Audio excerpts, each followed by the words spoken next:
Welcome back. This is the Gospel according to Black Panther Part 4. If you haven't watched the other 3 parts, go back and watch those. Get caught up. We're going to end our kind of movie this week. A couple announcements. October 2nd, I believe, is a Friday. Grace Bridge is going to join with a bunch of local churches to have a worship night out at Camp Jordan. So I hope you can join. Look out for emails on Facebook, or emails, Facebook messages, social media messages about that event.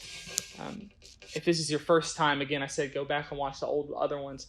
But as a recap, the first week we talked about how we can see and learn about baptism from the movie Black Panther, right? T'Challa in his king ceremony struggles and is born again. In week 2, we talked about the powers that he is given, the powers of the Black Panther, and how they remind us of the powers and love of the Holy Spirit, something that's been here forever, that we have access to because of Jesus. Last week, we talked about truth and vulnerability. If you remember the scene with Black Panther and his dad talking about how could you lie about this? And his dad said, this is the truth we chose to admit. And they were wrong. Talked about vulnerability with that. This week, as we end this time with the movie Black Panther, there's a couple things that I want to point out and look at.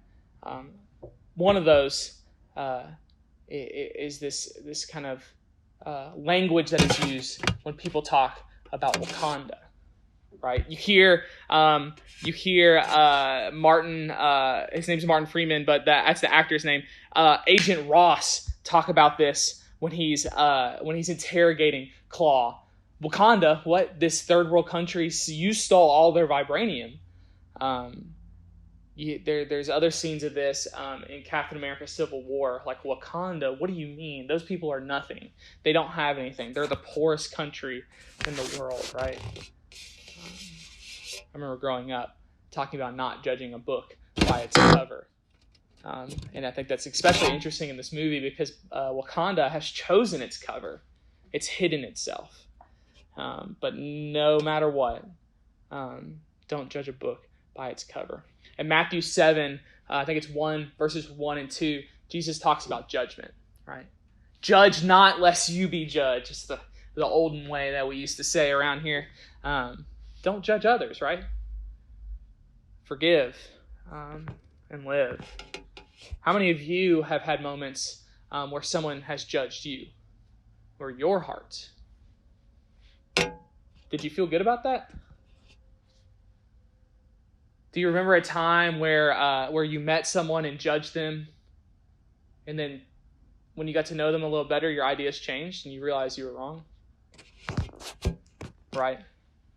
We kind of see this in the movie with Agent Ross. After this interrogation scene with Claw, Killmonger and his crazy girlfriend come in and they break him out, and Claw is shot. Right? He's protected, but he's shot. And T'Challa leans over and says, we have to take him to Wakanda. We have this power, this technology. We have to take him back because we can heal him. We are the ones that can heal this man. Agent Ross, he's passed out. They take him in.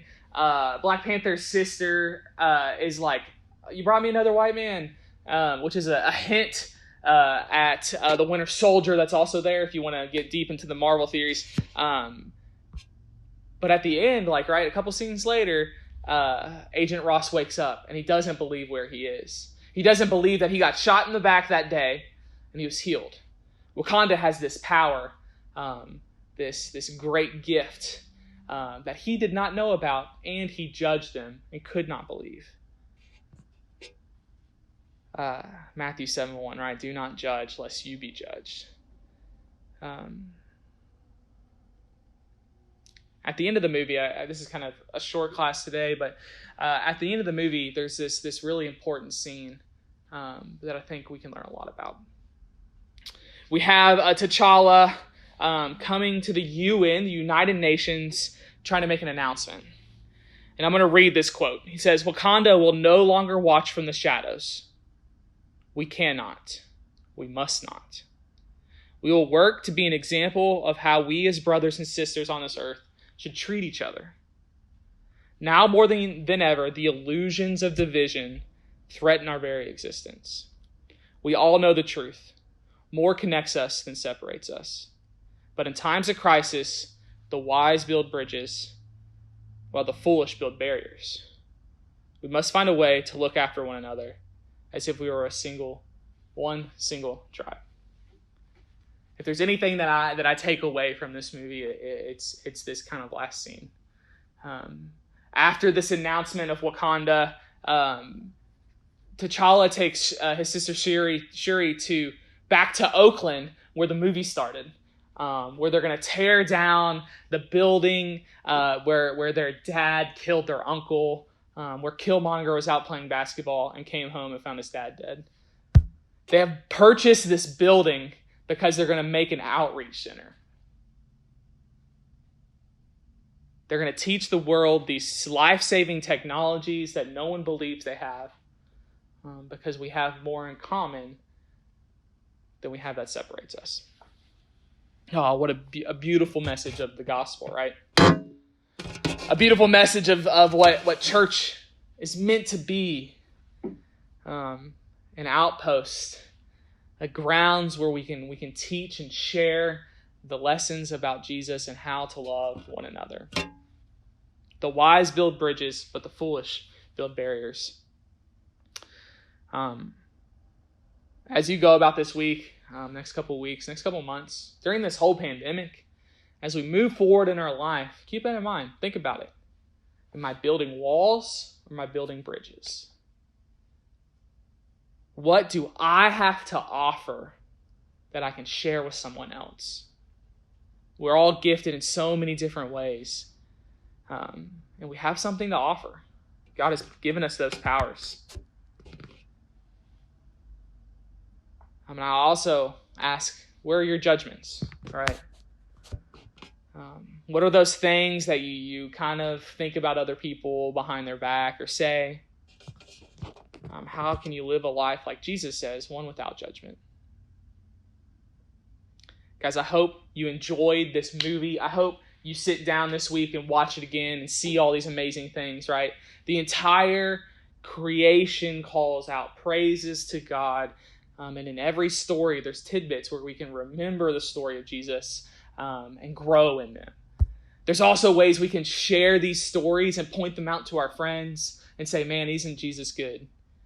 Isn't God good? He's in everything. He's with us, as he promised.